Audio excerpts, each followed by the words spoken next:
The Wizard of Oz, what it really means. This appears to be a message to expose the banking cartel in America, and to let the people know that they have the power to liquidate them, and get back to Kansas, the real land and republic. The Wizard of Oz, written by L. Frank Baum, is not just a mere story. What is Oz a symbol for? Ounces. What is measured in ounces? Gold. What is the yellow brick road? Bricks or ingot bars of gold. The character known as the Straw Man represents that fictitious, all caps, legal fiction, a person the federal US government created with the same spelling as your birth name. Remember what the Straw Man wanted from the Wizard of Oz? A brain?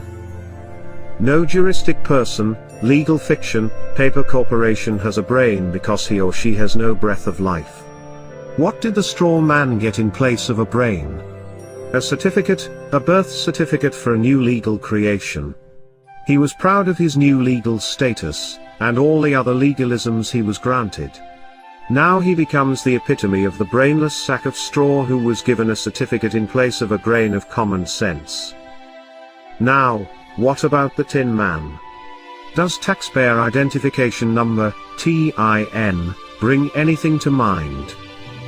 The poor Tin Man just stood there, mindlessly doing his work until his body, literally seized up and stopped functioning. He worked himself to death, because he had no heart or soul. He's the heartless and emotionless creature, robotically carrying out his daily task as though he were already dead. He's the ox pulling the plow and the mule toiling under the yoke. These days, his taskmasters just oil him nightly with beer, and place him in front of a hypnotic television, until his very existence no longer has any meaning or value.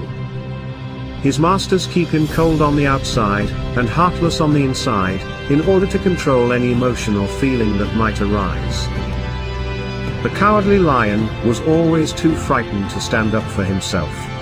Of course, he was a bully and a big mouth when it came to picking on those smaller than him. Have you ever noticed how bullies are really the biggest cowards? They act as though they have great courage but, in reality, have none at all. They roar, but with no teeth of authority to back them up.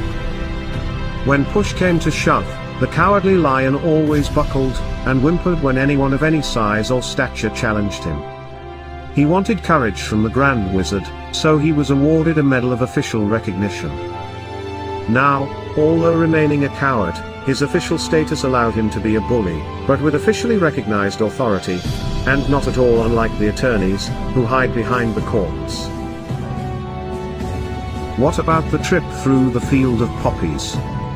Did you notice how this had no narcotic effect on the Straw Man who had no brain, or the Tin Man with no heart or soul? They weren't real people, so drugs could not influence them.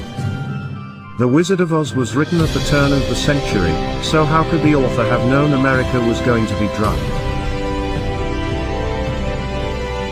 The Crown has been playing the drug cartel game for centuries.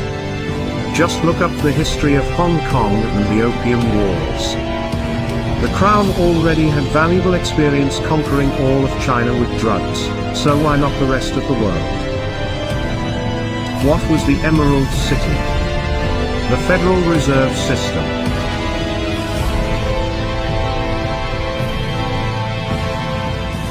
Who finally exposed Wizard for what he really was. Toto, the cute and somewhat annoying little dog. Toto means in total, or all together in Latin. What was it that the witch wanted after she alleged that the little dog had bitten her? Toto. Or everything. Notice how Toto was not scared of the great wizard's theatrics, yet he was so small in size, compared to the wizard, that no one seemed to notice him. The smoke, flames and holographic images of Oz were designed to frighten people into doing as the great wizard commanded. But Toto simply padded over, started barking until others paid attention to him and came to see what the barking was about. Who was behind the curtain? Just an ordinary person controlling the levers that created the illusion of the great wizard's power and authority.